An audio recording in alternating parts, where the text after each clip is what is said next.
Just an update on my Z80 project. Basically, last time that I put something on, I had the Z80 CPU working, the old retro 1980s computer chip found in the Z81 and Spectrum. I had ROM here, which I've mounted now on into a removable socket, so I can take it out and put it in and program it. I've also got some static RAM here, and this mass of wires here is the data and address bus. I've got a reset circuit here and a switch, and also this is my biggest problem here. This is basically a lot of what are called NAND gates, and I'm using them to select between memory and different types of memory and the output. So this chip here, I've got 3 of them, but this is I spent about 2 weeks trying to get this to work and learn how it's a programmable chip, but it's a parallel port which I was trying to use to power this LCD screen here.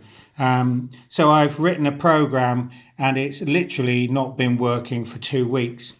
And today I just didn't do much work on it. I programmed it. Everything I'd done on it I thought was going to work.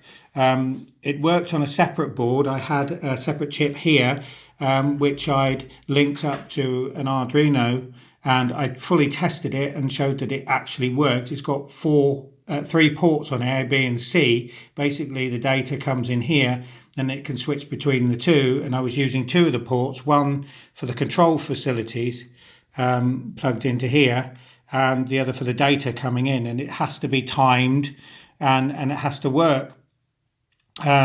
Anyway, so I plugged it in and nothing happened. I plugged it in, nothing happened, and I just put this test light in on here, which is the enable circuit, so the pin in here which triggers it, switches off all the memory here, and then triggers this to receive data. And by putting that light in, it just built a little bit of resistance into the circuit, which just fired it up and made it work. So this doesn't really do very much. All it does is I program it to write a few letters out, and my daughter will be pleased, and I'll just switch it on now to show you. I've slowed it right down, the computer, at the moment. So basically you can see that it just writes her name onto the screen. So I've now got output on my computer. I'll just do it again just to show you that it actually works. So if I switch it on, it sets up. Remember, this is working only about 300 hertz, and there it is. Okay, so basically that, just turn it back on. Oops. The actual potentiometer here is a bit sticky. I'll have to sort that out. But basically, that's it. So next step then is to put another one of these chips on here and do some sort of rudimentary keyboard. For instance, I'm going to use a lot of these push button here. I'm going to use a bank of these just to do some basic letters that I hope to be able to press and transfer to here. Remember, this is not just your normal get a card and build it. This is all built on a breadboard. All the circuitry has to be done by hand.